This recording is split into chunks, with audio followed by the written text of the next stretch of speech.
பிஸ்மில்லா அல்ஹம்துலில்லா ஸலாத்து வஸ்ஸலாமு அலா ரசூலில்லா வ அலா ஆலிஹி வ ஸஹ்பிஹி அஜ்மஈன் அம்மா பஅத். உள்ள மாணவர்களே, நான் நினைக்கிறேன் இந்த இடத்துல O லெவல் படிக்கக்கூடிய பிள்ளைகளும் அட்வான்ஸ் லெவல் படிக்கிற பிள்ளைகளும் ஏதாவது ஒரு புதிய விஷயத்தை படித்து கொள்ளலாம் என்ற நம்பிக்கையில் இந்த இடத்துல இருப்பீங்கன்னு எதிர்பார்க்குறேன். சரி, அதே நேரத்தில் வேறு வழி இல்லாமல் உட்காந்துக்கிறாங்களும் இடத்துல இருப்பீங்க. அப்படி சரி, போகாட்டி வேறு நடவடிக்கைகள் ஈடுபடும்ன்றதுனால இல்லை, சரி நாங்கள் போய்த்தான் ஆகணுமன்றதுக்காக உட்கார்ந்திருக்கிறவங்களும் இருப்பீங்க. அதே நேரத்தில் ஏதாவது ஒரு புதிய தகவல் கிடைக்கலாம் என்கிற ஆர்வத்தோடையும் இந்த இடத்துல பிள்ளைகள் நீங்கள் இருப்பீங்க. எல்லாருக்கும் பொதுவாக இன்றைக்கு கிட்டத்தட்ட ஒரு மணித்தியாலம் டைம் இருக்குது. இந்த ஒரு மணித்தியாலத்துக்குள்ள இந்த சமூகத்தில் ஏற்பட வேண்டிய ஒரு சில சீர்திருத்தங்கள், இந்த சீர்திருத்தங்கள்ல ஒரு பெரிய பட்டியல் இருக்குது. சரி, குறிப்பாக முஸ்லீம் சமூகம், அதிலும் குறிப்பாக தமிழ் பேசக்கூடிய சமூகம், சரிதானே, இந்த வட்டாரத்தில் இருக்கக்கூடிய இந்த புத்தளத்தில் இந்த பகுதியில் மணற்குண்டும் இந்த மாதிரியான பிரதேசத்தில் இருக்கக்கூடிய பிள்ளைகள் எதிர்நோக்கக்கூடிய நிறைய சவால்கள் இருக்குது. அந்த சவால்கள் ஒரு பட்டியல் இருக்குது, பெரிய லிஸ்ட் ஒன்று இருக்குது.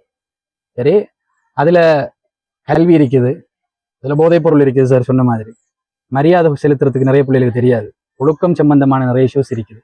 சரி, அதே நேரம் தலைமைத்துவம் சம்பந்தமான நிறைய பிரச்சனைகள் இருக்குது. என்று சொன்னால் நம்மளோட சமூகத்தில் இருந்து அட்வான்ஸ் லெவல் முடிச்சுட்டு வெளியில வர்ற நேரம் கூட தலைவர்கள் இல்லை, சரிதானே. ஆனால் ஒரு காலம் இருந்துச்சு, 10ஆம் ஆண்டு படிக்கிற பிள்ளைகிட்டே நல்ல தலைமைத்துவம் இருந்துச்சு, எதையுமே பொறுப்படுத்தி செய்யக்கூடிய தைரியம் இருந்துச்சு. ஆனால் A-level முடிச்சுட்டு வெளியில போகக்கூடிய யூனிவர்சிட்டியில் படிக்கக்கூடிய பிள்ளைகள்ல கூட நம்ம சமூகத்துல நிறைய பிள்ளைகள்கிட்ட அந்த தலைமைத்துவத்தை எடுத்துக்கொள்ற அளவுக்கு தைரியம் இல்லை. அந்த பிரச்சனை இருக்குது. இந்த மாதிரி நிறைய பிரச்சனைகள் நம்முடைய சமூகங்கள்ல இருக்குது. இது எல்லாத்துக்கும் தீர்வாக இருக்கக்கூடிய ஒரு பிரச்சனை இருக்குது. சரி, அதான் அறிவூட்டல், கல்விங்கிற பிரச்சனை. கல்வியும் இந்த சமூகத்துக்கு ஒரு பிரச்சனையாக தான் ஆகியிருக்குது. சரி, நம்ம நாட்டுல பொதுவாக நான் இஸ்லாமிய சமூகத்தை நான் உதாரணத்துக்கு எடுத்துக்கிறேன். சரி, நம்ம நாட்டுல ஒரு 10% முஸ்லீம்கள் நாங்க வாழ்றோம். இல்ல, சரிதானே.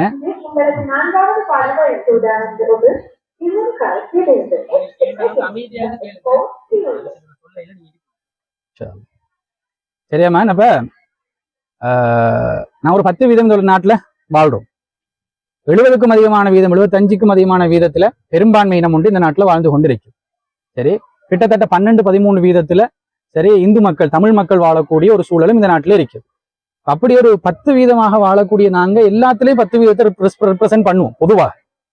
சரி, ஆனா முஸ்லீம் சமூகத்தை எடுத்தோம்னு சொன்னால் முஸ்லீம் சமூகம் கல்வியில யூனிவர்சிட்டி என்ட்ரன்ஸ்ல 10% ரெப்ரசென்ட் பண்றமான்னு கேட்டால் உண்மையாக கிடையாது, சரிதானே. ரெப்ரசென்ட் பண்றது கிடையாது. ஆனால் 10% நெருக்கமான ஒரு ரெப்ரசன்டேஷன் இருக்குது. ஒரு 8% ரெப்ரசென்ட் பண்றோம், பரவாயில்லைன்னு சொல்லி நாங்கள் கொஞ்சம் திருப்தி போட்டுக் கொள்ளலாம். ஆனால் அந்த 8% ரெப்ரசென்ட் பண்ணக்கூடிய அந்த யூனிவர்சிட்டிக்கு போகக்கூடிய பிள்ளைகள், அந்த பிள்ளைகள் மூலமாக இந்த சமூகத்துல ஏதாவது விழிப்புணர்வுகள், ஏதாவது எழுச்சிகள், ஏதாவது நலவுகள் இருக்குதான்னு கேட்டால் இல்லை, சரிதானே. ஏனென்று சொன்னால் நம்முடைய நாட்டுல கல்வியுடைய திட்டம், கல்வியுடைய அமைப்பு ஒரு விதமாக இருக்குது. அந்த விதத்துல நாங்களும் படிக்கிறோம். நாங்களும் படிச்சுட்டு என்ன செய்யணும்னா அதே சிலபஸ்ல நாங்களும் வெளியாகி வரோம். வெளியாகி வந்த உடனே அந்த சிலபஸ்ல அந்த மக்கள் எப்படி ஓடிட்டு இருப்பாங்களோ அதே மாதிரி நாங்களும் ஓடுறோம். அந்த கல்வியின் மூலமாக ஏதாவது இந்த சமூகம் பிரயோசனம் கண்டிச்சான்னு கேட்டால் சரியான குறைவுன்னு சொல்ற அளவுக்கு தான் நம்முடைய சமூகத்துல கல்வியுடைய பிரயோசனம் இருக்கு. அதே நேரம் படிக்கக்கூடிய ஒரு பிள்ளைகிட்ட போய் அந்த பிள்ளை உண்மையாகவே படிக்குதான்னு கேட்டால் அந்த பிள்ளை உண்மையா படிக்கிறது. நீங்க உண்மையாவே படிக்கிறீங்கன்னு சொன்னால் ஆக சிம்பிளான ஒரே ஒரு கேள்வியை கேட்டேன். இதுல எல்லாரும் ஆக குறைஞ்ச 11 வருஷம் இந்த உலகத்துல கல்விக்காக வேண்டி பாடசாலை போன பிள்ளைகள் நீங்களா இல்லையா? O-level வரைக்கும் உள்ளாக்கள், A-level இருந்தாலும் அதை விட கூடத்தான் 11 ஆக குறைஞ்சது. ஏன் படிக்கிறீங்கன்னு ஒரு கேள்வி கேட்ட என்ன பதில் நம்மட? அதானே தெரிய. அப்படியே நம்ம நிறைய பிள்ளைங்க பதில அதானே தெரிய. அது தெரிஞ்ச நான் ஆன்சர் இங்க இருக்க போறேன். சொல்லுங்க பாப்போம், இவ்வளவு காலம் படிக்கிறீங்க, ஏன் படிக்கிறீங்கன்னு ஒரு கேள்வி கேட்ட என்ன பதில் நம்மட? தெரிஞ்சால் எழுப்பி சொல்லலாம், சரியா? கூட்டத்தோட கோவிந்தா போட வேணாம். அப்ப யாரு கோவிந்தா போட்டுன்றது வழங்காது. உங்களோட கருத்து இருந்தா நீங்க தாராளமா சொல்லலாம். ஏன் படிக்கிறீங்க? ஆக சிம்பிளான ஒரு கேள்வி. பல வருஷம் படிக்கிறீங்க, ஏன் படிக்கிறீங்க? கல்வி என்னத்துக்கு உங்களுக்கு தேவை? எப்படி சொல்லுங்க, சொல்லுங்கம்மா. யாரும் உங்களுக்கு ஒண்ணு சொல்லிடாங்களா பிள்ளைகளுக்கு? நீங்க பயமில்லாம பேசுங்கம்மா, சொல்லுங்க. எப்படி ஒழுக்கத்தை பேணுறதுக்காக வேண்டி, வேற ஆமாம், எதிர்காலத்துல நல்லா வாழ்றதுக்கா? நல்லா வாழ்றேன்டா, நல்லா வாழ்றேன்டா எதை நீங்க மீன் பண்றீங்க? நல்ல வசதியா வாழணும், நல்ல வசதியா வாழ்றதுக்காக. வேற எங்கட ஸ்கூல்ல ஒரு ஸ்காலர்ஷிப் செமினார் நடந்துச்சு வெளி பிள்ளைகளுக்கு. அப்ப ஸ்காலர்ஷிப்புக்காக நிறைய பிள்ளைகள் வந்திருந்தா, நாங்களும் ஒரு வாத்தியார் வெளியில இருந்து எடுப்பிச்சிருந்தோம். அது சார் வந்து முதலாவது ஒரு கேள்வி கேட்டார், யார் யாருக்கெல்லாம் பங்களால வாழ ஆசை? நீ பங்களால வாழ ஆசைன்னு கேட்டால் உடனே பிள்ளை எல்லாம் கை வைத்து தானே ஓய்த்துட்டு, யாருக்கெல்லாம் கார்ல போக ஆசைன்னு கேட்டார். பிள்ளை எல்லாம் ஓய்த்து. நாங்களும் இந்த யோசிச்சுட்டு வந்து இதாவது புதுசா சொல்ல போறாராக்கும் சார், வந்து வித்தியாசமான கேள்வி கேட்கிறாரு. சரிதானே, யாருக்கெல்லாம் நல்ல வசதியோட வாழ்றது விருப்பம் கேட்கிறாரு. பிள்ளைகள் எல்லாம் கை வைத்தது. அப்படி என்ன நீங்க ஸ்காலர்ஷிப் பாஸ் பண்ணணும்? யோசிச்சு உட்காந்து ஸ்காலர்ஷிப் பாஸ் பண்றதுக்கு கார் வாங்குறதுக்கு நட சொன்னாங்க. யாருக்கெல்லாம் கார்ல போக விருப்பம், அப்ப நீங்க ஹட்டாயம் லைசன்ஸ் எடுக்கணும்னு சொன்னா பரவாயில்ல. சரியா விளையாது? சரி, நீங்க ஹட்டாயம் லைசன்ஸ் எடுக்கணும்னு சொல்லி இருந்தாருன்னா பரவாயில்ல. சொன்ன பதில் என்ன? நீங்க ஸ்காலர்ஷிப் பாஸ் பண்ண, ஸ்காலர்ஷிப் பாஸ் பண்ண கார் கொடுக்குறேன்னு யாராவது சொன்னாங்களா? இல்ல. ஸ்காலர்ஷிப் பாஸ் பண்ணினான்னு சொன்னா அது போதும், லைசன்ஸ் எடுக்க தேவை, நீ கார் ஓடலாம்னு யாராவது சொன்னாங்களா? இல்ல. ஆனா ஸ்காலர்ஷிப் வயதுல இருந்து அந்த பிள்ளையோட மனசுல ஊட்டப்பட்டது என்ன? நீ நல்லா படி, பங்களால வாழலாம். நீ நல்லா படி, கார் ஓடலாம். நீ நல்லா படி, அப்படி இருக்கலாம். நீ நல்லா படி, இப்படி இருக்கலாம். நீ நல்லா படி. உன்னை படிப்பால எந்த படிப்பால என்ன பிரயோசனம் இருக்குமோ அதை நீ செய்யலாம் என்று யாருமே சொல்லிக் கொடுக்கறது கிடையாது. உன்னோட எதிர்காலம் நல்லா இருக்கும். இந்த பதில் நீங்க சொன்ன பதில் அல்ல, உங்களுக்கு சொல்லி தரப்பட்ட பதில். அதை நீங்க சொல்லுறீங்க, ஒப்பு வைக்கிறீங்க. திருப்பி எது அந்த எதிர்காலம் என்று கேட்டால் அதுக்கு பதில் சொல்ல நமக்கு தெரிய. அதான் உண்மை. விளைஞ்ச இப்ப அந்த தம்பி சொல்லிச்சு வந்து ஒழுக்கமாக வாழ்றதுக்கு சொல்லி. இப்ப நீங்க ஸ்கூல்ல படிச்ச 11 வருஷ வாழ்க்கையில நீங்க படிச்ச எந்த பாடத்தின் மூலமா உங்களோட ஒழுக்கத்தை நீங்க வளர்த்து கொண்ட ஒரு பாடம் இஸ்லாம் பாடம். அந்த பாடத்தின் மூலமா நேரா உட்கார கூட உங்களுக்கு எல்லாமே இருக்குது பாருங்க. நீங்க பண்ற ஒழுக்கம் விளைஞ்ச ஒழுக்கமாக இருக்கிற கதை சொன்னீங்க தானே. சரி, நீங்க படிச்ச இந்த பாடத்தின் மூலமா அப்படி நேரா கொஞ்ச நேரம் உட்கார்ந்து இருக்கிறதுக்கு எல்லாமே இருக்குது. ஒரு விஷயத்தை அவதானிச்சு கொண்டிருக்கிறதுக்கு எல்லாமே இருக்குது. சரி, ஆனா பக்கத்துல நம்ம ஒரு ப்ரோக்ராம்ல இருக்கிறோமே, அந்த ப்ரோக்ராமுக்கு நம்ம ஒழுக்கத்தை நம்ம வெளிப்படுத்தணுமே. பக்கத்துல இருக்கிறாரோட நம்ம பேசப்படாது, குறுகுருண்டப்படாது. நம்ம முழுமையா அமைதியாக இருந்து எவ்வளவு எடுத்துக்கொண்டு போகணும் எண்ணம் இருக்குதா? இல்ல. ஸ்கூலுக்கு வரோம், 11 வருஷம் படிக்கிறோம். சரி, வேலைகள் என்னென்ன? படிப்புங்கிறது 10% தான். மிச்சம் 90% படிப்புக்கும் சம்பந்தம் இருக்காது. கிளாஸ் ரூமுக்குள்ள நம்ம செயல்பாடுகள் எல்லாம் இப்படி இருக்குது, ஒழுக்கமாக இருக்குது. ஒழுக்கமா இருந்தால் அது வழங்கும். ஆசிரியர்கிட்ட கமெண்ட் எடுத்தால் வழங்கும். சரிதானே? செருப்பு அளிக்கக்கூடிய டீச்சரை செருப்பு அளிக்கக்கூடிய பிள்ளைகள் இருக்குது. சரியா? சரி, யாராவது ஒரு டீச்சர் வந்தாலே வந்து இவ எப்படி கிளாஸ்ல இருந்து வெளியே அனுப்பலாம்னு யோசிக்கக்கூடிய ஒரு 4 பேர் இருப்பாங்க கிளாஸ்ல. சரிதானே? 11 வருஷமாக அல்லது 12 வருஷமா நம்ம எடுத்த ஒழுக்கம் இதான். ஒழுக்கத்தை வளர்க்கறதுக்காக பதில் நல்லா இருக்குது. எதிர்காலம் நல்லா இருக்கணும்ன்றதுக்காக பதில் நல்லா இருக்குது. ஆனா அதுக்காகவா நீங்க படிச்சீங்கன்னு கேட்டால் இல்ல. நான் சொல்ல வந்த அதுதான், நீங்க படிச்ச படிப்பை வச்சு இந்த படிப்பு மூலமாக என்ன ஆகலாம், அல்லது எது உங்களுடைய எதிர்பார்ப்பு, இந்த படிக்கிறது ஏனுங்கிற கேள்விக்கு உங்கள்கிட்ட இருந்து என்ன பதில், நீங்க என்ன சொல்ல போறீங்க? விளைஞ்ச உங்களை விட பாடசாலை கல்வியை படிக்காத ஒருத்தர் இருப்பாங்களே, அந்த மாதிரியான சில படிப்புகள் படிக்கிறாங்க. சரியா? சில படிப்புகள் படிக்கிறாங்க. அவங்க ஏன் அதை படிக்கிறாங்கன்னு கேட்டால் அந்த படிப்புக்கு அவங்களுக்கு தெளிவான பதில் சொல்றது தெரியும். இப்ப சாதாரண நீங்க இப்படி வச்சு பாருங்களேன், நம்ம சமூகத்துல வந்து கராஜில வேலை செய்யறவங்க வந்து A level பாஸ் பண்ணி யூனிவர்சிட்டி பேசிட்டு வந்த கராஜில வேலை செய்வோம். அப்படி சொல்ல மாட்டோம் என்ன? அப்படியே நாங்க நார்மலா எப்படி சொல்லுவோம்? சரி, ஸ்கூல்ல எப்படியும் ஒரு 8ஆம் ஆண்டோட 10ஆம் ஆண்டோட இடையில நின்றாலாகத்தான் இப்படியும் இருக்கு. சரி, ஒரு கார்பெண்டர் வேலை செய்யக்கூடிய ஒரு டிகிரி முடிச்சுட்டா வந்திருப்பாரு. பேச்சுலர் டிகிரி இன் கார்பென்ட்ரி அப்படின்னு டிகிரி இருக்குதா? இல்ல. சரிதானே? இப்ப கார்பென்ட்ரி என்னன்னு என்ன வேலை? மர வேலைகள் செய்வாங்க. இந்த மர வேலைகள் செய்யக்கூடிய ஆட்கள். சரிதானே? இப்ப இவங்க ஏதாவது டிகிரி முடிச்சிருப்பாங்க. இல்ல அவர்கிட்ட போய் நீங்க கேட்டா சொல்லுங்க 8ஆம் ஆண்டுக்கு மேல படிக்கலன்னு, 10ஆம் ஆண்டுக்கு மேல படிக்கலன்னு. சில நேரத்துல அவரோட புள்ளோட பேர் எழுத தெரியும். எங்களோட ஸ்கூல்ல வருவாங்க சில பேரண்ட்ஸ். சரி, வரும்போது நல்லா உடுத்துக்கிட்டு டிப்டப்பா வருவாங்க. கையில அப்ளிகேஷன் ஃபார்ம் கொடுத்து ஃபில் பண்ண சொன்னா அங்காலும் இங்காலும் தேடுவாங்க. என்ன பேனையா தேடுறீங்கன்னு பேனையா கையில கொடுத்தா அந்த பேனையை வச்சுக்கிட்டு தேடுவாங்க. என் நிரப்ப தெரியா? தன்னை புள்ளோட பேர் எழுத தெரியா? புள்ளோட பேர் எழுத தெரிஞ்சாலும் வந்து எங்களுக்கு எழுதணும்னா தெரியும். விளைஞ்சா நேம்ண்டா இடத்துல இருக்குன்னு தெரியும், அதை வாசிக்கிறது தெரியும். அந்த இடத்துல புள்ளோட பேர் எழுதணும்னு தெரியும், கண்டெக்ட் நம்பர் எங்க எழுதணும்னு தெரியும். ஆனா பிள்ளைக்கு அவரும் பேர் வச்சு அவரோட டெலிபோன் நம்பர் என்னன்னு வாயிலால கேட்டால் அவருக்கு அது பதில் சொல்ல தெரியும். சரி, எங்க நீங்க வேலை செய்றீங்கன்னு கேட்டா அவர் இடத்துல வேலை செய்வார். அவரும் ஒரு படிப்பு படிக்கிறார். நீங்க கார்பென்ட்ரி ஒர்க் பண்றாங்க, நீங்க போய் பாருங்க. ஒரு கதிரையை செய்யும் போது அந்த கதிரையை செய்யற நேரத்துல அதுல இருக்க வேண்டிய அந்த டிசைனிங் இருக்க சரியா இருக்கணும். இல்லாட்டி உட்கார்ந்து கவுண்ட் விழுந்துரும். விளைஞ்ச இப்ப நீங்க உட்கார்ந்து இருக்கிற அந்த சேர் இருக்குது, அந்த சேரை வந்து சரியாக வடிவமைக்கலன்னு சொன்னால் அதுக்குரிய ஆங்கிள் அந்த காலை வச்சு அந்த பெட் சீட்ல வந்து அந்த நீங்க எந்த இடத்துல வந்து உங்களோட பெக் ரெஸ்ட்டை வச்சிருக்கீங்க அந்த பெக் ரெஸ்ட்டை வந்து சரியா அந்த அமைப்பை வச்சு, சரிதானே, அது கொஞ்சம் அப்படி ஆகிற நேரம் கூட உளுந்துராம. ரைட்? உங்களுக்கு ஸ்கூல்கள்ல வந்து கதிரை வச்சிருப்பாங்களே, நம்ம பிள்ளை 4 காலில் உட்காரத்தோட 2 காலில் தான் கூடுதலா உட்காருது இல்லையா? ஏன்னா பேலன்ஸ் பண்ணி பழக்கமே. 2 கால தான் கூடுதலாக இருக்கிறது. அப்ப அந்த 2 காலில் இருந்தால் கூட அது வளைஞ்சிராம இருக்கிறதுக்கு மாதிரி கவர்மெண்டால செய்யணும், இந்த பாரத்தை தாங்குற மாதிரி. அப்ப நீங்க எவ்வளவு பாரம் இருப்பீங்க, சராசரி ஒரு மாணவன் எவ்வளவு பாரம் இருப்பான், அந்த பாரத்துக்கு ஏற்ற மாதிரி அந்த கம்பியுடைய வடிவமைப்பு எப்படி இருக்கணுங்கிற அந்த கம்பி வேலை செய்யறவனுக்கு தெரியும். அவன் அந்த ஆங்கில சரியா எடுப்பான். அவன்கிட்ட நீங்க போய் கேட்டு பாருங்க, நீங்க எத்தனாம் ஆண்டு வரையும் படிச்சேன்னு சொல்லி, அவன் 7 படிச்சு ஓரளவு படிச்சிக்க மாட்டான். சரி, அப்ப இந்த அறிவை நீங்க எங்க எடுத்தேன்னு கேளுங்க. அவன் அனுபவத்துல 4 பேர்ட்ட கேட்டு அந்த அறிவை அவன் எடுத்திருப்பான். இவன்ட்ட போய் கேளுங்க, நீங்க ஏன் இந்த அறிவை எடுத்தேன்னு, அவன் சொல்லுவான் உங்களுக்கு பதில். ஸ்கூல் படிப்பை கம்ப்ளீட் பண்ணாத ஒரு புள்ள சரியான வளர்ந்து அவர் ஒரு தொழில் செஞ்சுட்டு இருக்கிற நேரம் அந்த இடத்துல அவர் எடுத்த அறிவை ஏன் நீங்க எடுத்தீங்கன்னு கேட்டால் அவருக்கு சொல்ல தெரியும் பதில். என்ன பதில்? நான் செய்யக்கூடிய இந்த வேலையில எதை நான் ப்ரொடக்டாக உற்பத்தி செய்யறேன், நான் உற்பத்தி செய்யற பொருளை தரமா உற்பத்தி செய்யணும்னா இந்த அறிவு எனக்கு இருக்கணும் வேண்டும். அவனுக்கு தெரியும் அந்த கேள்விக்கு பதில் சொல்றது.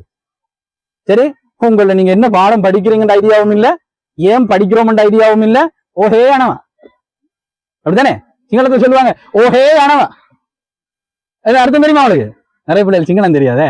ஓஹே ஆனவன் என்னடா நீங்கள, அதுக்கு தமிழ்ல எப்படி சொல்ல, ஓஹே போற அப்படின்னு சொல்லணும்.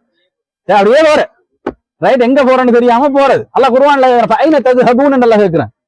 சரி, நீங்க எங்க போயிட்டு இருக்கிறீங்கன்னு நல்லா கேட்கிறேன். நமக்கு அந்த பதில் தெரியும், நான் எங்க போறேன்னு பதில் தெரியும். சரி, உங்கள்கிட்ட கேட்டா உங்களுக்கு தெரிஞ்சது, நீங்க எங்க போறீங்க, ஸ்கூலுக்கு போறேன். ஸ்கூல் விட்டதுக்கு போறேன், எங்க போறீங்க, வீட்டை போறேன். வந்து என்ன செஞ்சீங்க, அந்த கேள்விக்கு பதில் தெரிய விளைஞ்சா இங்க என்னத்த செஞ்ச. ரைட், அப்ப நான் இன்றைக்கு உங்களுக்கு நினைச்சது என்னன்னு சொன்னால், நம்ம எவ்வளவு ஸ்கூலுக்கு வாரம் தானே, ஒரு ஐடியா எடுத்துக்கொள்ளும்.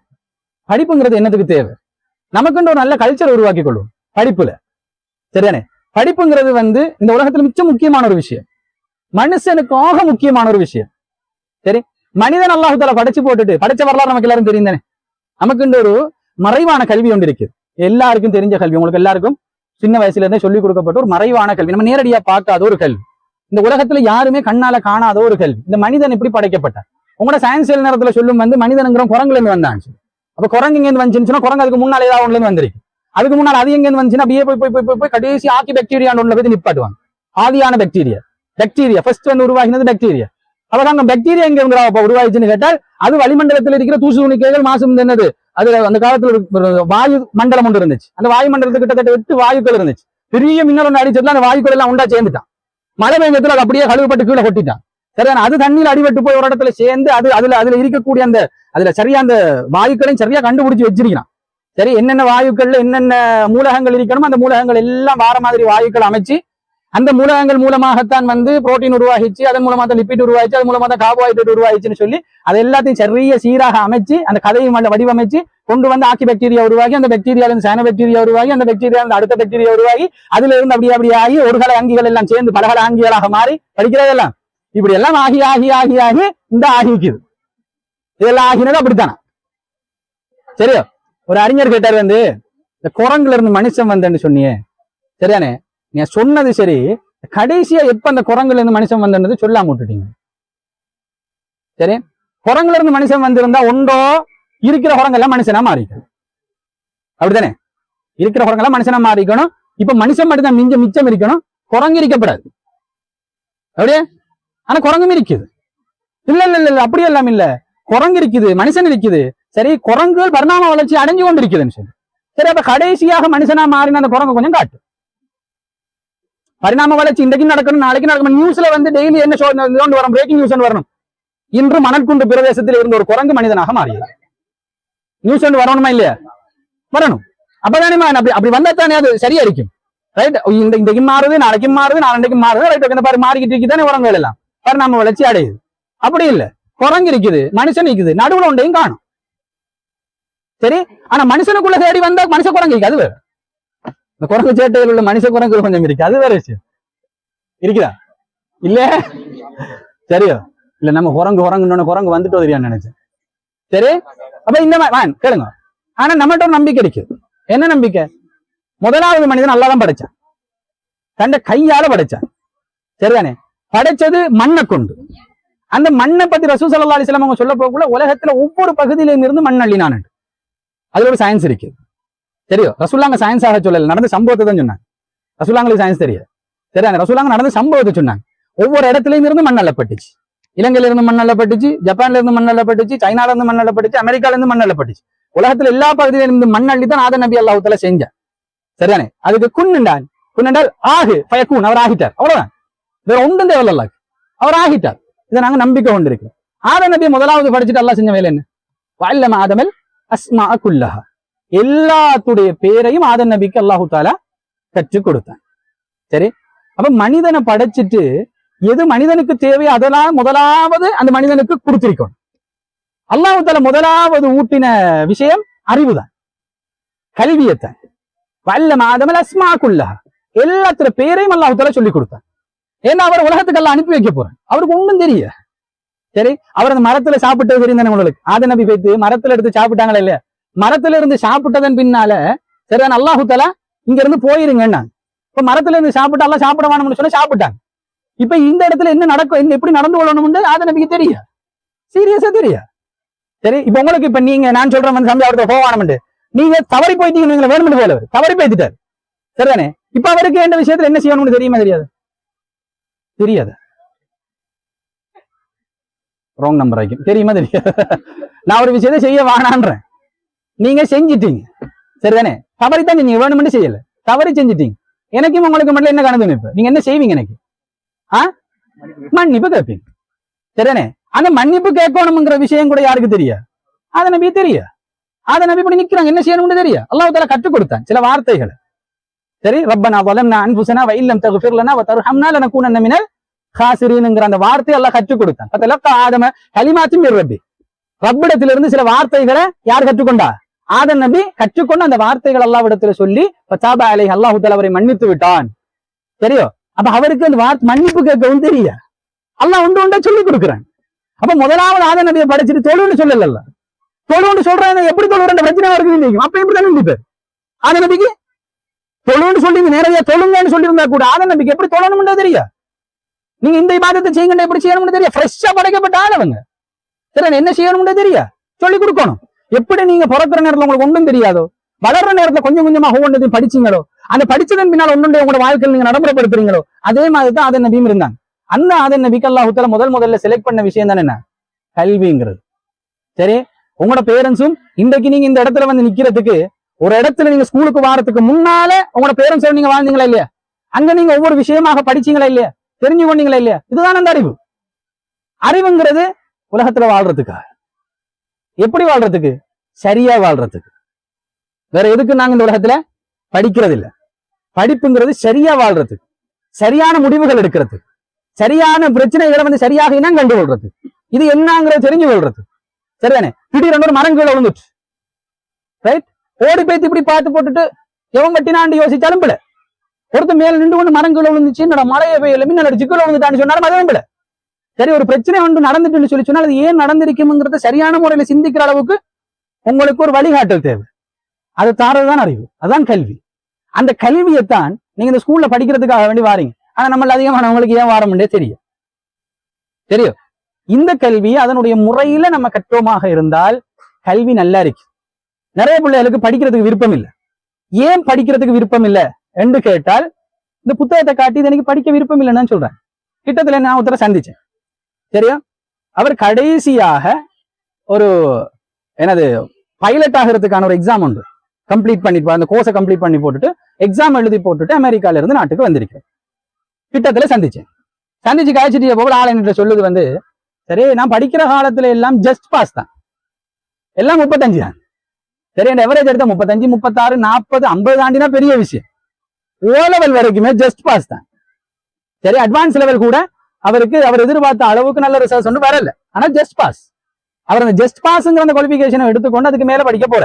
அவர் என்கிட்ட சொன்ன வார்த்தை என்னென்றால், நான் ஜஸ்ட் பாஸ் தான் எல்லாத்துலயும், ஆனா நான் எந்த பைலட்டுக்காக வேண்டி பைலட் ஆகணும்ன்ற நோக்கத்துக்காக வேண்டி படிக்க போனேனோ அந்த டிகிரியை கம்ப்ளீட் பண்ணி முடியும் வரைக்கும் எனக்கு நான் அவ்வளவு எக்ஸாம்ல 95க்கு மேல தான் இந்த மார்க்ஸ்.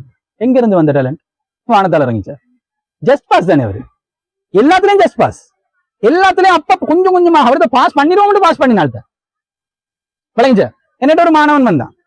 அந்த மாணவனோட காய்ச்சிருந்த மாணவன் தான் எனக்குமா அவருக்கு மட்டும் ஒரு 7-8 வருஷம் தான் கெப் இருக்கும், அந்த அளவுக்குள்ள ஒரு மாணவன் வச்சுக்கோங்களேன். வந்து சும்மா காய்ச்சிட்டு இருந்தாரு. அவர் அட்வான்ஸ் லெவல் 3rd செய்ய போற அந்த மாணவன் வந்து அவருக்கு லைஃப்ல நிறைய பிரச்சனைகள், வீட்டு பிரச்சனை, நிறைய பிரச்சனைகள்.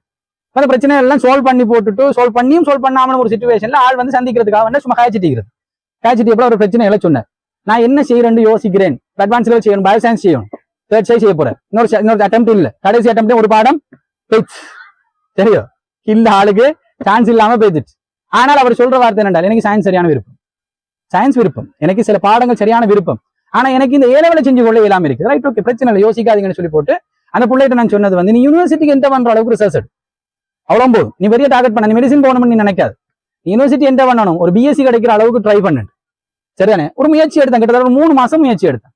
ரிசர்ச் வருது, லெவல் எக்ஸாம் எழுதி முடிச்ச ரிசர்ச் வருது வந்து அவர் 3 பாடத்திலையும் சாதாரண பாஸ், ஒரு 3C அல்லது B2C அந்த மாதிரி ஒரு ரிசர்ச். சரி, இப்போ யூனிவர்சிட்டி அவருக்கு கிடைச்சிச்சு.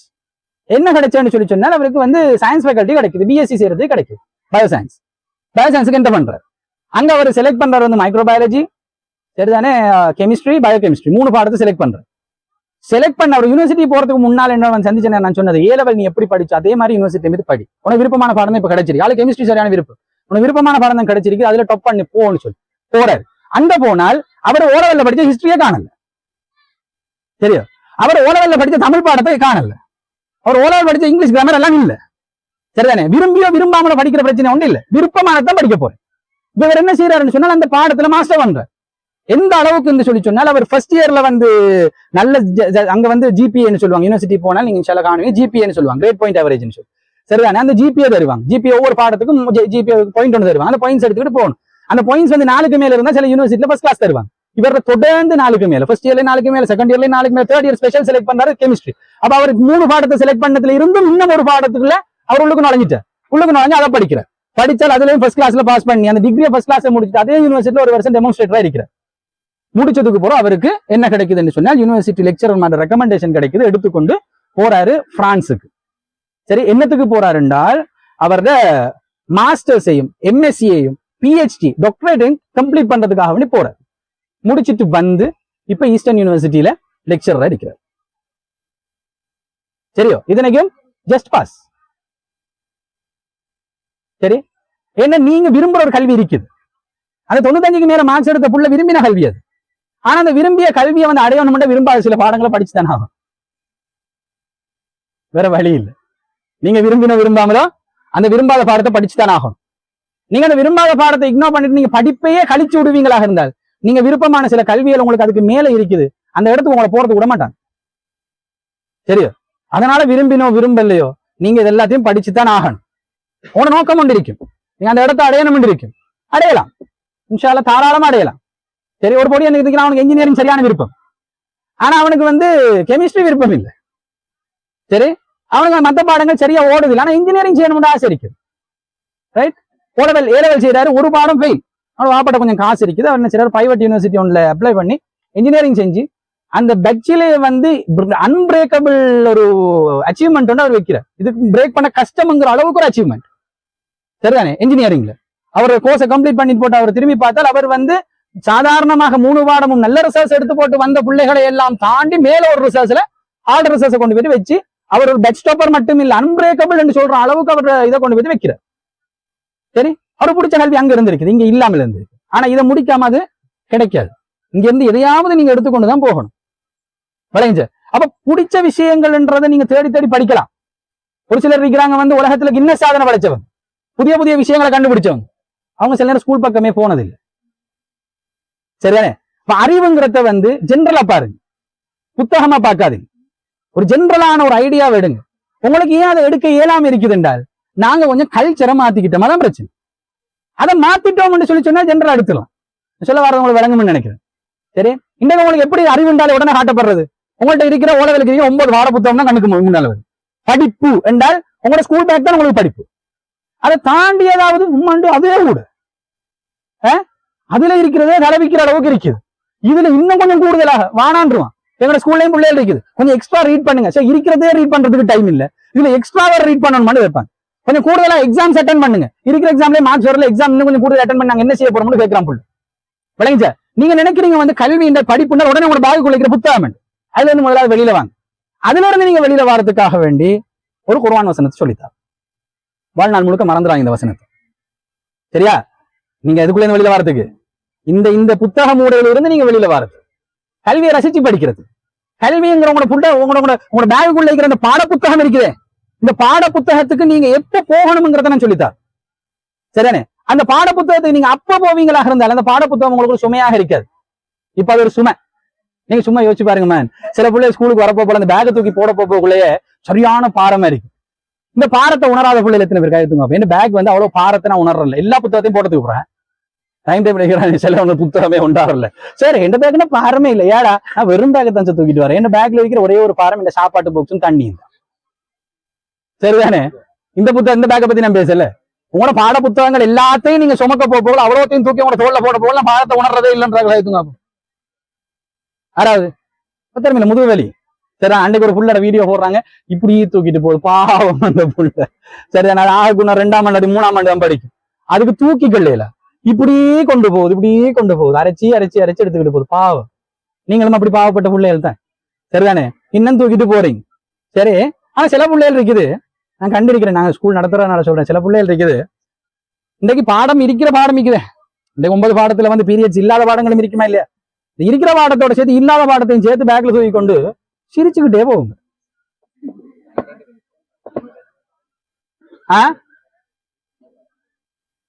சரி, சிரிச்சுக்கிட்டே போகுங்க. அதுக்கான பாடம் விளங்குது இல்லை. அப்ப நாங்க கூட கேட்கிற அந்த பேக்கோட சைஸ பார்த்தா ஆள் இத்தினூண்டு இருக்கும், பேக் இத்தினூண்டு இருக்கும். ஆள் மாதிரி ஒரு 3 பங்கு பேக் இருக்கு. சரியானே? அப்படி பின்னால் நின்று இப்படி சைடா நின்று பார்த்துட்டு போல ஆள் போகும், பேக்கும் பின்னால போற மாதிரி இருக்கு. ஏன்னா ஆளோட சைஸே பேக் இருக்குது, அதை விட பெருசா இருக்குது பேக். சரிதானே? சுமந்து விட்டு புள்ள போகுது. நாங்க சில நேரம் பிள்ளைகளை கூப்பிட்டு கேட்கிறேன், நிறைய புக்ஸ் இருக்கிற மாதிரி இருக்குது, எல்லா பாடமும் இருக்கிறேன். அப்ப இல்ல செக் பண்ணி பார்த்தா இல்லாத பாடங்களும் இருக்குது. ஏன் கொண்டு அந்த என்று கேட்டால் ஃப்ரீ பீரியட்ஸ்ல படிக்கிறதுக்கு கஷ்டம், கஷ்டம், உண்மையா கஷ்டம், நமக்கு அதை ஏற்றுக்கொள்றதும் கஷ்டம். இப்படி ஒருத்தனை கற்பனை பண்றது வாழ்நாள்ல கஷ்டம். சரிதானே? ஆனா இருக்குது. சரிதானே? அப்படி சில பேர் இருக்குது. சரி, அதுக்கு அந்த பேக் வந்து பாரமா விளங்குது இல்லை. விளங்குதோ? ஏன் அதுக்கு பாரமா விளங்குது இல்லை தெரியுமா? உங்களெல்லாம் இந்த உடம்பால இப்படி தூக்கி சுமக்கலாம் தங்க, பரவாயில்ல, கொஞ்ச நேரம் வச்சுட்டு இந்த மனசால சுமக்கிறதுக்கான சரியான கஷ்டம்.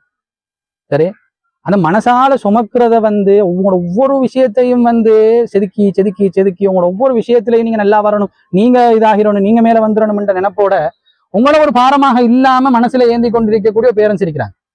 எங்கள்கிட்ட ஹாஸ்டல்ல பிள்ளைகள் இருக்குது, ஒவ்வொரு பிள்ளைகளுமே மனசுக்கு பாருங்க, சரியான கஷ்டம். சரிதானே? இந்த தொல்லைகள் எப்ப எது சேரும்னு தான் பார்த்துட்டு இருக்கேன். சரியான கஷ்டம், உண்மையா கஷ்டம். ஏன்னு சார், நான் உமா அப்பா இல்ல, ஆனா அந்த பிள்ளைகளை சுமக்கக்கூடிய உமா அப்பா இருக்குது. அந்த மனசுக்கு அது பாரமா விளங்குறல்ல. எந்த விஷயத்துல அக்கறையும் கரிசனையும் இருக்குதோ அந்த விஷயம் பாரமாய்க்காது நமக்கு. சில வேலைகள் சில பிள்ளைகளுக்கு சேர்த்து சரியான கஷ்டம். சரிதானே? கடைக்கு போகணும் வாப்பா சொன்னா இல்லாட்டி உமா சொன்னா அந்த முகங்கள் பப்படம் பொரிஞ்சா கூட அதை விட நீட்டா பொரியும். இந்த பப்படத்தை எண்ணெயில போட்டு எடுத்தா கூட இந்த மூஞ்சை விட நீட்டா இருக்கும். அது அவ்வளவு சுருங்கி போயிட்டு எங்கடா வைப்பற, கடைக்கு போய்த்து வாடா, கடைக்கு நீண்டுவான் விளைஞ்சா. ஏன் அவனுக்கு சில பிள்ளைகளுக்கு அப்படி அல்ல, உமா கூப்பிட்டால் என்னம்மா கடைக்கு போகணுமான்னு கேட்கிற பிள்ளைகளும் இருக்கு. இல்லன்னு சொல்லுங்க, இல்லன்னு சொல்லுங்க, இருக்குது. சரியானே? என்னம்மா கடைக்கு போறதுக்காக கூப்பிட்டீங்க அப்படின்னு சொல்லி இன்ட்ரெஸ்டா கேட்கக்கூடிய பிள்ளைகளும் இருக்குது. சரியானே? அது வேற இன்ட்ரெஸ்டும் இருக்கலாம், வீட்டுல இருந்து சாப்பிடறதுக்குள்ள இன்ட்ரெஸ்ட் ஆகும் இருக்கலாம். ஆனா அதை சொல்ல வரல. சரியானே? உமாக்கு உதவி செய்யணும்ங்கிற நினைப்போட அந்த வேலையை செய்யக்கூடாது, சுமையா பார்க்காத பிள்ளைகள் இருக்கிறான். சரி, சில விஷயங்கள் இருக்குது மகன், அது எப்ப நமக்கு சுமையா இருக்க மாட்டாங்க, இன்ட்ரெஸ்ட் இல்லாம போகும். உங்களுக்கு இப்ப பேக் பாரமா இருக்குது, லைப்ரரிக்கு போறது கஷ்டமா இருக்குது, ஒரு புத்தகத்தை எடுத்து இருக்கிறது வாசிக்கிறதுக்கே டைம் இல்லை, இதை வர வாசிக்கணும்ன்ற ஒரு எண்ணம் இருக்குது. ஏன் இருக்குது தெரியுமா? உங்களோட கல்விங்கிறது நம்ம சிஸ்டம் வந்து ரிவர்ஸ்ல வைத்துட்டு இருக்கு. யாரு கொண்டாந்து நமக்கு இதை போட்டதுன்னு நமக்கு தெரியாது. இது நாம் இப்ப நான் சொல்றது வந்து முஸ்லீம்களை சொல்லல, இப்ப நாம் என்று சொல்றது இந்த நாட்டில் உள்ள அவ்வளவு குடிமக்களையும் சொல்றேன். சரி, இந்த நாட்டுல ஸ்கூலுக்கு போய்த்து படிக்கக்கூடிய அவ்வளவு மாணவர்களையும் சொல்றேன். சரி, நம்ம எல்லாம் ரிவர்ஸ்ல வைத்துட்டு இருக்கிறோம் கல்வியுடைய விஷயத்தில். என்ன ரிவர்ஸ் நான் சொல்றேன், கல்வி எப்படி நம்மகிட்ட வரணுங்கிறதுக்கு ஒரு முறை இருக்கு. சரியா? அந்த முறையில நாங்க அந்த கல்வியை எடுத்துக்கொண்டோமாக இருந்தால் அந்த கல்வி நம்மகிட்ட நிறைய மாற்றங்கள் ஏற்படுது. நான் கூட சும்மா கேட்கிறேன், ஒரு படிச்சவன்ட்டு நீங்க என்ன எதிர்பார்ப்பீங்க? இப்ப நான் இந்த இடத்துல இந்த மேல் ஷர்ட் பட்டனை மட்டும் திறந்துட்டு வந்து இப்படி நின்று இருந்தார், நீங்க முதல்ல என்ன பார்த்து என்ன நினைப்பீங்க? உங்களோட முகங்கள் எல்லாம் பெரும்பாலும் ஒரு பட்டன் தானே, ஒரு பட்டன் தான். ஒரு பட்டனை மட்டும் நான் திறந்துட்டு இப்படி நின்றால் சரிதானே? நீங்க முதலாவது அவ்வளவு பேர் முகத்திலே ஒரு அன்கம்ஃபர்டபிள் இருக்கு. யார் அப்ப நமக்கு பேச வந்திருக்கிறாங்க பட்டனையும் திறந்து போட்டுட்டு? சரி, இன்னும் கொஞ்சம் அந்த வார்த்தையை போலீஸ் பண்ணி சொல்றேன்னா யாரும் ரசிதாதுக்கார மாதிரி வந்திருக்கிறாங்க. யாருதான் பட்டனை திறந்து போட்டு வந்திருக்கிறேன். சரி, சில நேரம் அந்த பட்டனை திறந்து போட்டுட்டு நான் வர வேண்டிய தேவை எனக்கு இருந்துச்சுன்னு வைங்களேன், உங்களோட அந்த அன்கம்ஃபர்டபிள் இல்லாம இருக்கிறது நான் சொல்ல அதுக்கு வழக்கம் கொடுக்க வேண்டியது. நான் வந்து சொல்ல நான் கொஞ்சம் அதிகமா வேர்க்கக்கூடிய ஆள், ரைட்? கொஞ்சம் ஃபேன் இருந்தா தான் எனக்கு கொஞ்சம் கம்ஃபர்டபுளா இருக்கும், எனக்கு கொஞ்சம் இந்த இடத்துல நிக்கிற கஷ்டமாயிக்குது, அதனால வரக்குள்ளே கொஞ்சம் பட்டன் இது பண்ண யாரும் தப்பா மட்டும் நினைச்சிடாதீங்க. நம்ம ஸ்டார்ட் பண்ணும். ஏன் அப்படி சொல்றோம்னு சொல்லுங்க. சரி, யாரும் தப்பா நினைச்சிருப்பாடா, இப்படி தப்பா நினைப்பா விளைஞ்ச இப்ப இதே இடத்துக்கு நான் வரேன், ரைட்? இந்த இது ஃபுல்லா இப்படி வலிச்சு, சரி, இப்படியே ஃபுல்லா முடிய வாந்து, ரைட்? அந்த வலிச்சத்துல இப்படி 2 கோடு போட்டு இப்படி நான் வந்து நின்றேன் வைங்களேன். விளைஞ்ச அவளுக்கு சொல்றது, நீங்க என்ன சொல்லுங்க, படிச்சவங்கள்ட்ட நீங்க என்ன எதிர்பார்க்கறீங்க? ஒழுக்கத்தை எதிர்பார்க்கறோம், சரியா? அதெல்லாம் படிப்போட அவுட்கம்ஸ். நம்ம என்ன எதிர்பார்க்கிறோமோ அதெல்லாம் அவுட்கம்ஸ், சரியா? இப்ப உங்களோட பிரின்சிபல் வர தாறு மாறுன்னு ஊத்த போய் ஜாலியா பேசுறாரு. உங்களுக்கு தூசண வார்த்தையில தவிர நல்ல வார்த்தையும் வருவதே இல்லை, அப்படி பச்சை தூசணத்துல பேசுறாரு, சரிதானே? முதலாவது சொல்ற வார்த்தை என்ன அவருக்கு எதிரா? இவரெல்லாம் படிச்சவரா? இப்படி கேட்பாங்க இல்லையா? இவரெல்லாம் படிச்சவரா? சரி, இதே உங்களோட பிரின்சிபல் வர வந்து உங்ககிட்ட மிச்சம் கனிவான, சரிதானே, நீங்க மிச்சம் மதிக்கிற மாதிரி, அல்லது நீங்க பிரின்சிபல் உங்களோட பேசினோன்னு உங்களோட மேலே உங்களுக்கு ஒரு மரியாதை வர அளவுக்கு பிரின்சிபல் உங்களோட நடந்து கொண்டார், பேசினாருன்னு வைங்களேன். அவர் போனதுக்கு அப்புறம் அவரை பத்தி என்ன சொல்லுவோம்? படிச்ச மனுஷன் எப்படிதான். இந்த வார்த்தை நம்மள்ட்ட இருக்குதா இல்லையா?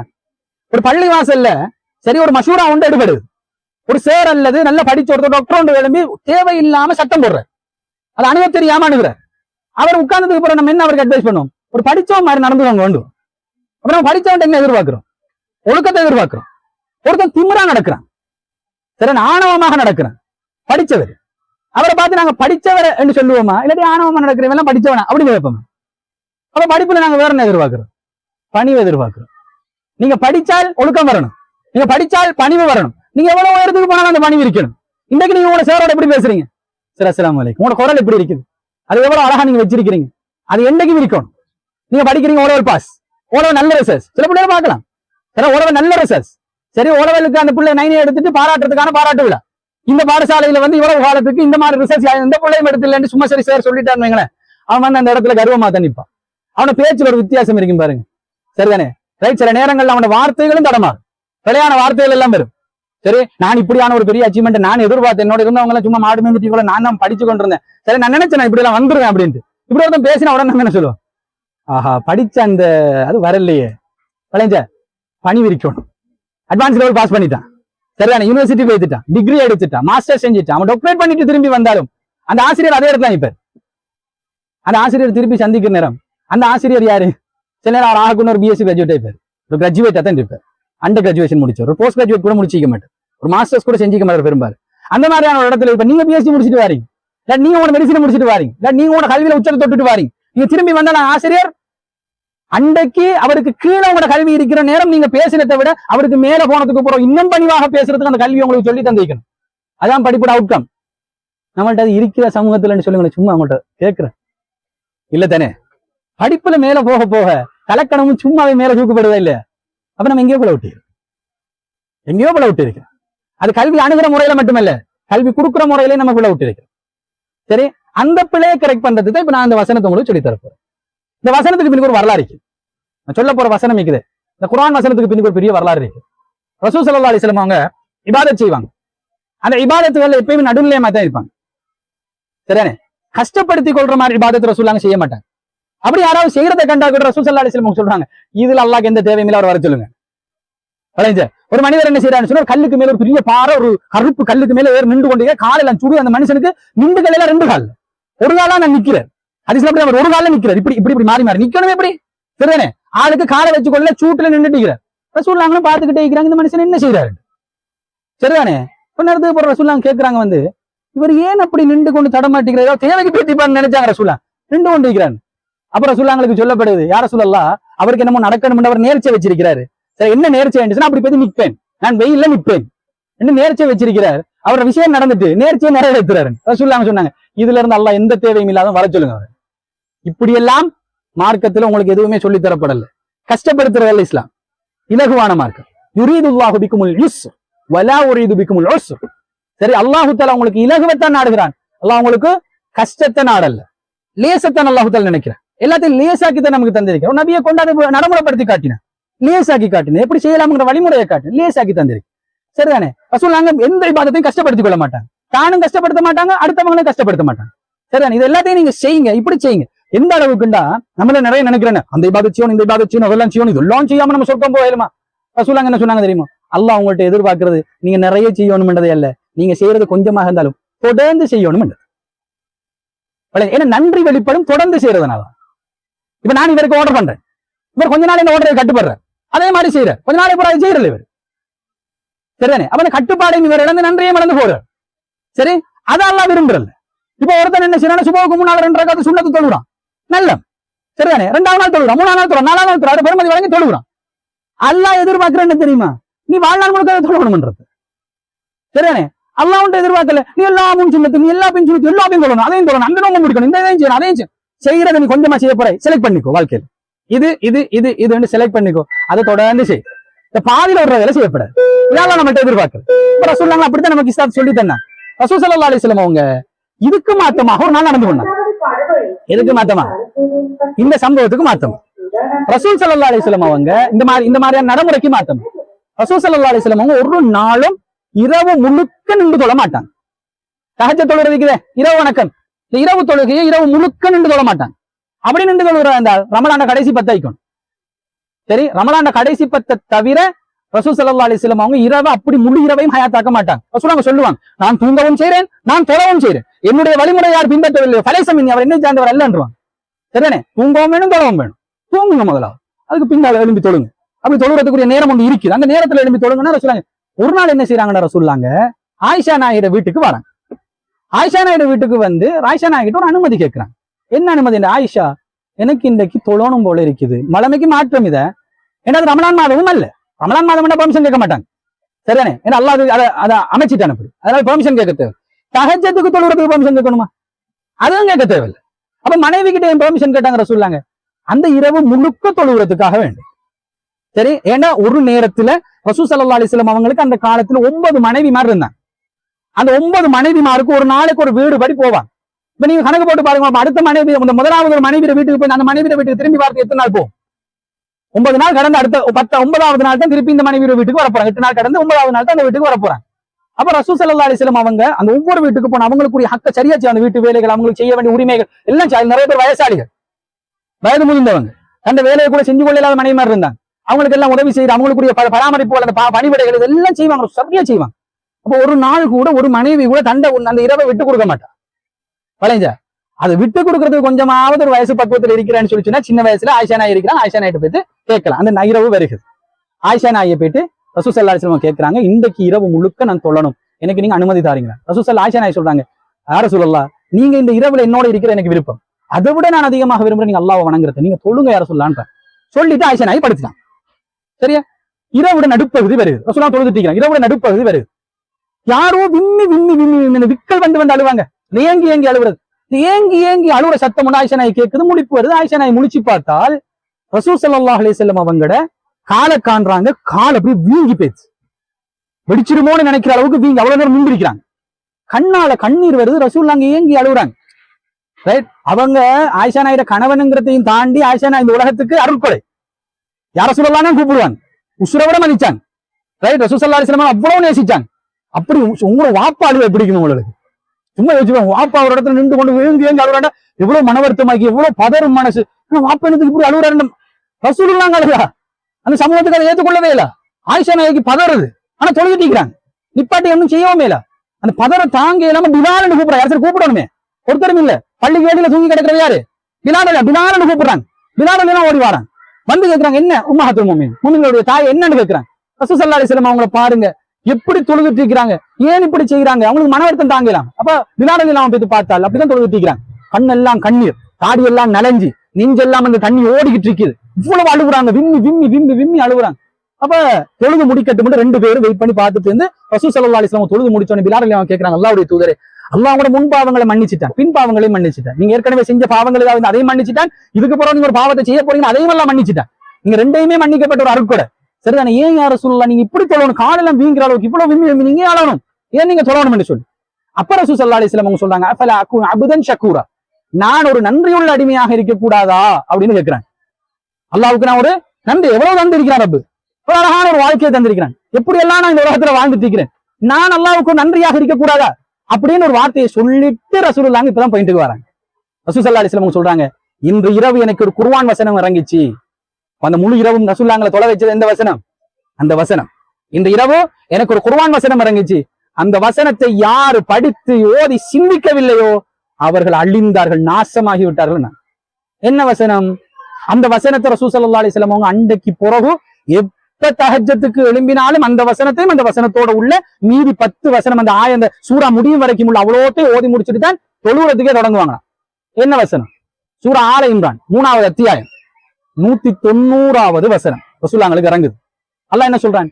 இன்ன ஃபீ ஹல்கிஸ் ஸமாவாதி வல் அர்த், வானங்களையும் பூமியிலையும் படைச்சிருக்கிற அம்சங்களையும், வக்திலாஃபில் லைலி வன் நஹார், இரவும் பகலும் மாறி மாறி வருகிறது, இந்த மாறி மாறி வரக்கூடிய அந்த நிகழ்வுகளையும் லஆயாத்துல் லிஉலில் அல்பாப், சிந்திக்கின்ற சமூகத்துக்கு நிறைய அத்தாட்சிகளை நான் வச்சிருக்கிறேன், எவிடன்ஸ். அல்லாஹ் தஆலா சொல்றேன். இதுலலாம் வானம் பூமியை படைச்சிருக்கிறது. அதே மாதிரி இந்த உலகத்துல இரவும் பகலும் மாறி மாறி வருகிறது. நம்ம கூப்பிட்டா வருவது இரவு, சரி போதும் பகல் அதுக்கு மீதி வந்துட்டு போ, அப்படியே கூப்பிட்டுக்கிறோம். நம்ம விரும்பின மாறி மாறி வந்துட்டு இருக்குது. இந்த மாறி மாறி வர்றதன் மூலமா எவ்வளவு நிலவுகளை நாங்க காண்றோம். அல்லாஹ் தஆலா சொல்றான், இதுல இந்த அத்தாட்சி இருக்குது. அத்தாட்சியின் எவிடன்ஸ். ஆயா என்கிற வார்த்தைக்கு அத்தாட்சின்னு அர்த்தம். அத்தாட்சின்னா எவிடன்ஸ் அர்த்தம். தங்க எவிடன்ஸ் எப்ப தேவைப்படும் சொல்லுங்க. எவிடன்ஸ் ஆதாரம் எப்ப தேவைப்படும்? சொல்லுங்கப்பா. பெரிய பிள்ளைய தாண்டிங்களா? சின்ன பிள்ளை இருந்தாலும் பரவாயில்ல, நான் பேத்துக்கொண்டு எப்ப தங்கம் வேறு அப்படின்னு கேட்கலாம். வளர்ந்து சரிதானே? சொல்லுங்க. என்ன பிரச்சனை வரப்போட எவிடன்ஸ் வரும் இல்ல? உண்மைப்படுத்துறது. வெரி குட், பாரக்கல்லாஹ் ஃபீக். சரிதானே? என்னது இந்த மகள் சொன்ன? உண்மைப்படுத்துறது. உண்மைப்படுத்துறா நிரூபிக்கிறது. எப்பயுமே எவிடன்ஸ் எப்ப வைப்போம்? நிரூபிக்கிறது. இப்ப நீங்க ஒரு பிரின்சிபல் ஒரு கம்ப்ளைண்ட் பண்றீங்க, பிரின்சிபல் பரிதிக்கு ஆதாரம் என்ன? சரிங்க, நான் கூட்டிட்டு வரேன்னு சொல்லி இன்னொரு கூட்டிட்டு போய் எவிடன்ஸ் வைப்போம். எவிடன்ஸ் எப்ப வைப்போம்? உண்மைப்படுத்துறது. அப்ப அல்லாஹ் தஆலா சொல்றான், வந்து சிந்திக்கின்ற சமூகத்துக்கு இதுல அத்தாட்சி இருக்குது, எவிடன்ஸ் இருக்குதுன்னு அல்லாஹ் தஆலா சொல்றான். பயத்தஃபக்கரூன், சிந்திக்கின்ற சமூகத்துக்கு. அல்லது உலில் அல்பாப், சிந்திக்கின்ற படிக்கின்ற தன்னுடைய சிந்தனையை உயர்த்துகின்ற மக்களுக்கு இதுல அத்தாட்சி இருக்குதுன்னு அல்லாஹ் தஆலா சொல்றான். எவிடன்ஸ் இருக்குது. என்னதுக்கு எவிடன்ஸ்? வானம் படைச்சது ஓகே, பூமி படைச்சது ஓகே, இரவு பகல் மாறி மாறி வரது ஓகே, இது எல்லாம் எவிடன்ஸ். என்னதுக்கு எவிடன்ஸ்? ஏதாவது ஒன்றுக்கு எவிடன்ஸ் ஆயிக்கணும். என்னதுக்கு எவிடன்ஸ்? அல்லாஹ் இந்த ஆயாங்கிற வார்த்தை என்னதுக்கு பயன்படுத்த தெரியுமா? நான் இருக்கிறேன் என்கிறதுக்குரிய எவிடன்ஸ். யாரு? அல்லாஹு தஆலா அவன் இருக்கிறான்ங்கிறதுக்குரிய எவிடன்ஸ். இதை பார்த்துட்டு யாருக்கும் சொல்லல பைத்தியமா படைப்பாவது மண்ணாவது கடவுளா பைத்தியம் ஒருத்தரும் இல்ல ஒரு அப்படியெல்லாம் இருக்குது எங்கேயாவது அப்படின்னு சொல்ல இயல அவனுக்கு. இன்னைக்கு நிறைய நாஸ்திகர்கள் இருக்கிறாங்க. இந்த நாஸ்திகர்கள் எல்லாம் மாட்டுப்படுற இடம் எங்க தெரியுமா? சரி, அப்ப சொல்லுங்களேன், நீங்க சொல்லுங்களேன், இது எப்படி உருவாயிடுச்சு என்று கேட்டால் பதில் இல்லை. நிறைய விஞ்ஞானிகள் இருக்கிறாங்க நாஸ்திகர்கள். அவங்க புதுசு புதுசா ஒண்ணு கண்டுபிடிச்சிருக்கிறாங்க. அவங்க கண்டுபிடிச்ச விஷயங்கள் எல்லாத்தையும் சொல்லும் போது கடைசியா எங்க போய் முடிப்பாங்கன்னு சொன்னால், சரி this should be created perfectly, சரிதானே, பட் நோ கிரியேட்டர்ஸ். அது சரி எழுதும் போது அப்படிதான் எழுதுவாங்க. ஆனால் படைப்பாளன் ஒத்தன் இல்லை. நான் நாஸ்திகன், அவங்க நாஸ்திகனுங்கிறத வெளிப்படுத்துறதுக்காக வேண்டி ஐயோ யாராவது படைச்சிக்கணும், ஆனா படைச்சவங்க ஒருத்தரும் இல்லை அப்படின்ட்டு முடிச்சிருவாங்க. அவங்களும் அங்கதான் போய் நிக்கவாரு. சரி, அல்லாஹ் தஆலா சொல்றான், வந்து இதெல்லாம் நான் எவிடன்ஸா வச்சிருக்கிறேன். படைச்சவன் இல்லைன்னு ஒருத்தனால சொல்லலாது. எல்லாம் பெர்ஃபெக்டா படைச்சு வச்சிருக்கிறேன். ஒன்று சும்மா படைக்கல. அல்லாஹ் கேட்கிறான், இந்த உலகத்துல மனிதர்களையும் இந்த உலகத்தை நாம் விளையாட்டாக படைச்சிருக்கிறேன்னு நினைக்கிறீங்களா? நல்லா கேட்கிறேன். இந்த படைப்புகளை நாங்கள் வீணாக படைச்சிருக்கிறோம்னு நினைக்கிறேன். இன்னொரு வசனத்துல அல்லாஹ் தஆலா கேட்கிறேன். சரிதானே? எதுவுமே வீண் இல்லை, எதுவும் விளையாட்டு இல்லை, எல்லாம் பெர்ஃபெக்டா கிளீனா படைக்கப்பட்டிருக்கு. சரியா? இப்ப நம்ம என்னத்தை நினைக்கணும்னு சொன்னால், அல்லாஹ் தஆலா இந்த வசனத்தை இருக்கிற ரசூல் மூலமா நமக்கு என்ன சொல்லி தந்த? சிந்திக்கட்டான். இதை சிந்திக்கட்டான். சரி, சிந்திக்க சொன்னாங்க ரப்பு. எப்படி சிந்திக்கிறதை சேர்த்து சொல்லணுமா இல்லையா? அதையும் சொல்றேன். அடுத்த வசனம் விட்டு போய் பார்க்கணுமே, 191வது வசனம். அல்லாஹ் தஆலா சொல்றான், அல்லதீன யذ்குரூனல்லாஹ், அவர்கள் அல்லாஹ்வை சிந்திப்பார்கள். எப்படி தெரியுமா? கியாமன் வ குஊதன் வ அலா ஜுனூபிஹிம், நின்ற நிலைமையில, அமர்ந்த நிலைமையில, சாஞ்சி கொண்டிருக்கிற நிலைமையில அவர்கள் அல்லாஹ்வை சிந்திப்பார்கள். எப்படி சிந்திப்பார்களாம்? வ யதஃபக்கரூன ஃபீ ஹல்கிஸ் ஸமாவாதி வல் அர்ல், வானங்களையும் பூமியிலையும் அல்லாஹ் எப்படியெல்லாம் படைச்சிருக்கிறான் என்று அவர்கள் சிந்திப்பார்கள். எப்படி படைச்சிருக்கிறான் என்று சிந்திப்பார்கள். சிந்திச்சுட்டு அவங்க சொல்லுவாங்களாம், ரப்பனா, என்னுடைய இறைவா, மா ஹலக்த ஹாதா பாத்திலா, இதை நீ வீணாக படைக்கல, சும்மா படைக்கல. ஃபுல் அர்த்தம் இருக்கிறதுல. சரிதானே? சும்மா அப்படின்னு படைக்கல. நம்ம அப்படிதான் நினைச்சு படைச்சிருப்பா புல்லு பா அண்ணியும் பா அண்ணியும் பா எல்லாம் பா அப்படின்னு அந்த மாதிரி சொல்றது. எல்லாம் சொல்றானே, அவங்க அதை சரியா படிச்சா இப்படி சொல்லுவாங்களாம், ரப்பனா மா ஹலக்த ஹாதா பாத்திலா, இதை நீ வீணாக படைக்கல. ஒரு இலை எடுப்பான், அல்லாட படைப்பு. அந்த இலைக்குள்ள ஒரு இலையோட சைஸ் வந்து சாதாரணமா ஒரு 4 சென்டிமீட்டர் இருக்குமா? 4 சென்டிமீட்டர் இருக்கு தானே? இந்த இலைக்குள்ள ஒரு ஃபேக்டரி இருக்குது. இந்த ஃபேக்டரி இல்லாட்டி இந்த உலகமே இல்லை. சரிதானே? இந்த ஃபேக்டரிக்கு பேர் வந்து ரெட் குளோரோபிளாஸ்ட், பச்சை ஒரு மணி. அந்த ஃபேக்டரிக்குள்ள நிறைய தொழிலாளர்கள் இருக்கிறாங்க. தொழிலாளர்களுக்கு பேர் வந்து குளோரோஃபில் என்றுவாங்க, பச்சையம் என்று சொல்லுவாங்க. சரிதானே? குளோரோஃபில் என்று சொல்லுவாங்க. இந்த குளோரோஃபில் ஒவ்வொன்றும் சரி இந்த உலகத்துல பெரிய ஒரு காரியத்தை செய்யும். இந்த பச்சையத்துல சைஸ் என்ன தெரியும்? பச்சைய உருமணி என்று நீங்க சொல்றதுக்கு தானே குளோரோபிளாஸ்ட். இதுல சைஸ் என்ன தெரியுமா? 8 மைக்ரோமீட்டர்ஸ். 8 மைக்ரோமீட்டர். மைக்ரோமீட்டர்ண்டா மைக்ரோமீட்டர். நீங்க ரூலர் எடுங்களேன். இந்த ரூலர்ல 1 சென்டிமீட்டர் எல்லாருக்கும் தெரியும் தானே? தெரியும். கூட்டு போய் பாருங்க. அந்த 1 சென்டிமீட்டர் 10ஆ பிரிச்சிருப்பான். 10ஆ பிரிச்சு ஒரு பங்குக்கு என்ன பேருன்னு சொல்லுங்க பாப்போம். அது வரைக்கும் தெரிஞ்சுக்கணும். ஆர்ட்ஸ் படிச்சிருந்தார். மில்லிமீட்டர்னு சொல்லுவோம். அது ஒரு மில்லிமீட்டர். அந்த ஒரு மில்லிமீட்டரை 1000 பிரிச்சா என்ன நிலைமைன்னு யோசிங்க. அந்த ஒரு மில்லிமீட்டரை 10ஆ பிரிச்சா கண்ணுக்கு தெரியுற கண்ணு இல்லாம போயிடும். இதான் விஞ்ஞானம். அந்த 1 மில்லிமீட்டரை 10ஆ பிரிச்சா 0.1 மில்லிமீட்டர் வந்தாலே கண்ணுக்கு தெரியுற இல்லாம போயிடும். அது 1000 பிரிச்சா 0.00 ஆகிட்டுனால் கண்ணுக்கு தெரியுற சுவரே இல்லை. அது மாதிரி 100 சேர்ந்தால் தான் கண்ணுக்கு என்னமோ இருக்குதுன்றதாவது தெரியும். அதான் மைக்ரோமீட்டர். அந்த மைக்ரோமீட்டர்ல 8 சேர்ந்தால் 8 மைக்ரோமீட்டர். சரியா? இது சும்மா கண்ணுக்கு தெரியணும் என்றால் கூட கிட்டத்தட்ட 80 to 100 குளோரோபிளாஸ்ட் ஒன்றாக சேர்ந்தால் தான் என்னமோண்டு இருக்குதேண்டாவது கண்ணுக்கு தெரியும். அதே எப்படி பார்க்கும்? பூத கண்ணாடி வச்சுதான் பார்க்கும். ஓ இருக்குது இந்த பச்சை என்னமோண்டு தெரியுது. அது வரைக்கும் பச்சையா கூட தெரியாது. வழங்காது. கண்ணுக்கு தெரியும். அந்த இடத்துல இருக்குது படைச்சிருக்கிறான்.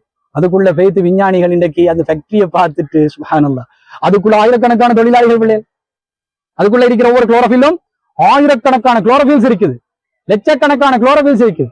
அந்த இதுக்குள்ள தொழிலாளிகள் மட்டும் ஆயிரக்கணக்கில் லட்சக்கணக்கில் தொழில் செஞ்சுட்டு இருக்கிறாங்க. எப்படி படைப்பு? சரியா? பார்த்துட்டான்னு வைங்களேன், அவன் சொல்லுவான் ரப்பனாமா ஹலக்கத்தை. எங்களுக்கு சும்மா இலை மாதிரி தான் தெரியுது. ஆனா நீ அதுக்குள்ள வச்சிருக்கிற அற்புதம். ஒரு இலையில உள்ள கதையை நான் சொல்ற கதை, ஒரு இலையில உள்ள கதையில சங்கம், ஒரு இலையில கண்ணுக்கு தெரியாத ஒரு இடத்துல நடக்கிற சம்பவத்தை சொல்றேன். அப்ப ஒரு 3 இலையிலையும் அந்த ஒவ்வொரு இலையிலையும் இவ்வளவுத்தையும் படைச்சது யாரு? பார்த்து பார்த்து படைச்சது யாரு? ரைட்? அல்லாஹ் தஆலா இந்த உலகத்தை பெர்ஃபெக்ட்டா படைச்சவன் சரியா தான் படைச்சிருக்கிறான். இதை விளங்கிக் கொள்றதுதான் கல்வி. அந்த கல்வி அவங்க எங்க ஒண்ணு நிக்கும் தெரியும், நிப்பாட்டு தெரியும். அடுத்து அல்லாஹ் சொல்றான் சுப்ஹானக். அவங்க சொல்லுவாங்களாம் சுப்ஹானக், அல்லாஹ் நீ தூய்மையானவன், ஃபக்கினா அஸாபன்னார், என்ன நரகத்துல இருந்து பாதுகாத்துரு, நரக வேதனையில இருந்து என்ன நீ பாதுகாத்துருன்னு துஆ செய்வாங்க. இந்த கல்வி அவன் அந்த இடத்துக்கு கொண்டு போய் சேர்க்கு. சரியா? நான் இந்த குர்ஆன் வசனத்தை உங்களுக்கு சொல்லித்தாரேன். இது மூலமாக கல்வியுடைய நடைமுறையை நாங்க மாத்தலாம்னு சொன்னதானே, அந்த நடைமுறை தான் இப்ப சொல்ல போறோம். நல்லா கேட்டுக்கள். இந்த வசனத்துல ஒழுங்க பாருங்க. முதலாவது அல்லாஹ் சொல்றது வயதஃபக்கரூன ஃபீ ஹல்கிஸ் ஸமாவாத்தி வல் அர்த், வானங்களையும் பூமியிலையும் அல்லாஹ் எதையெல்லாம் படைச்சிருக்கிறான் என்று அவர்கள் சிந்திப்பார்கள். முதலாவது தலைப்பு வார்த்தையை போட்டுக்கொள்வோம், சிந்தனை, சிந்தித்தல். அல்லவா கேட்டுக்கொள்ளுங்க, நான் சொல்றத சிந்தித்தல். இந்த குர்ஆன் வசனம் நமக்கு கிடைக்கிறது. முதலாவது பாட் சிந்தனை. இரண்டாவது பாட் அவங்க சிந்திச்சுட்டு என்ன சொல்லுவாங்களாம்? ரப்பனா மா ஹலக்த ஹாதா பாத்திலா, இறைவா இதை நீ வீணாக படைக்கலன்னு சொல்லுவாங்க. சரி, இந்த இடம் என்னது? அவன் அந்த அவன் அந்த எதை சிந்திச்சான், அந்த விஷயத்தை மனசார உணர்ந்துட்டான். அப்ப அடுத்த பகுதி உணர்வு. சிந்தனை, உணர்வு. எப்ப எழுதுவோமே சிந்தனை ஒரு 2 வரி விட்டு அல்லது ஒரு வரி விட்டு உணர்வு.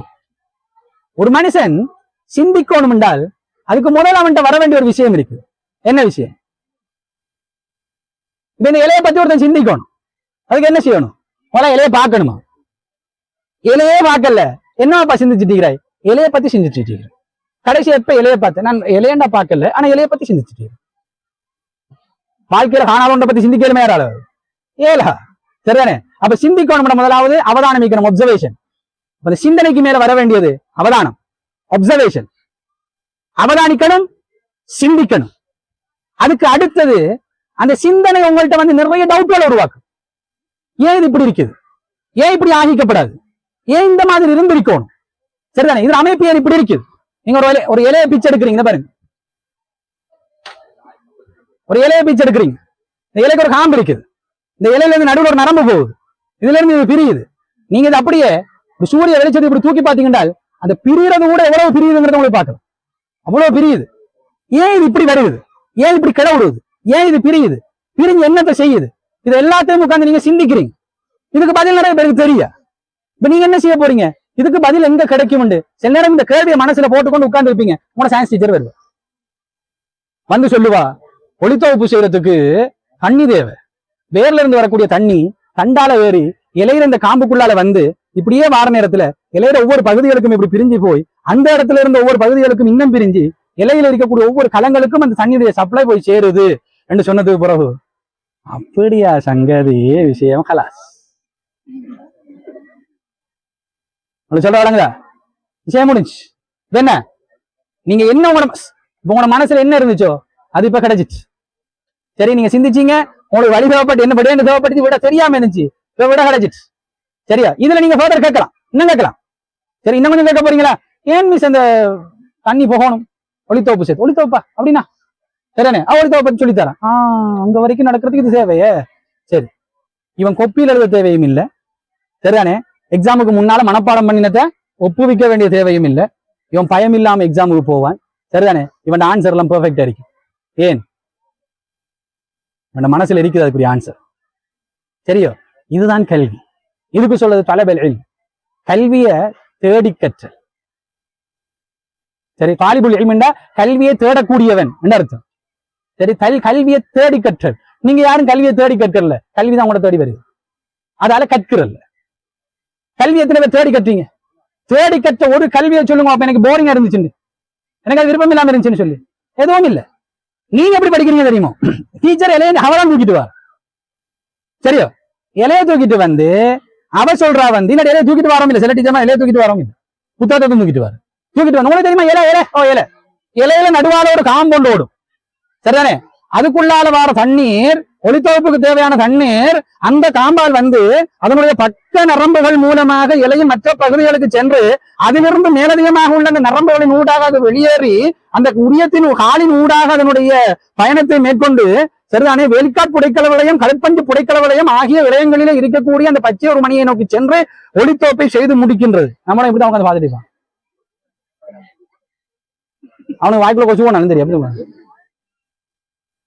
சரியா பார்த்துட்டு பக்கத்துல இருக்கிறவன் கேட்பான் என்னவா அவனுக்கு விஷயம் வரல இப்ப என்ன சொல்லுவா டீச்சர் ஓ வரல உனக்கு ஓ ஒரு இலைய பிச்சு பாரு சரியோ எப்படி படிச்சான்னு சொல்லுங்க நம்ம படிக்க சொன்ன மெத்தட் வந்து அவதானம் சிந்தனை கல்வி அப்புறம் உணர்வு ஃபீலிங் வரணும் அப்பதான் படிப்புல பிரயோசனம் அப்பதான் டேஸ்ட் அடிக்கும் சரியானே நம்ம போறோம் எப்படி முதலாவது ஃபீலிங் எப்படியுமே இல்ல முதலாவதே கல்வி ரிவர்ஸ் ஆரம்பத்தில் நம்ம ரிவர்ஸ்ல போய் திக்கிறோம் முதலாவதே கல்வி அது பிறகு நம்ம யோசிக்கிறான் சிந்தனை அப்படியா இவ்வளவு நாள் இலையை நம்ம பார்க்காம விட்டுட்டோமே சரிதானே அப்படியா ஓடிட்டு அது பிறகு போயிட்டு பிச்சு அவதானம் கல்வி சிந்தனை அவதானம் நம்ம ரிவர்ஸ்ல வைத்துட்டு அல்லாஹ் இந்த ஆர்டர்ல சொல்றான் அங்கிருந்து வரணும் அவதானம் சிந்தனை கல்வி உணர்வு இதுதான் கல்விக்குரிய முறை இந்த முறையில யாராவது படிச்சு போட்டு உங்க புத்தகம் பாரமாக்குன்னு சொல்லுங்க சொல்ல மாட்டேன் ஒரு நாளும் சொல்ல மாட்டேன் நான் எத்தனையோ பிள்ளைகளை டெஸ்ட் பண்ணிருக்கிறேன்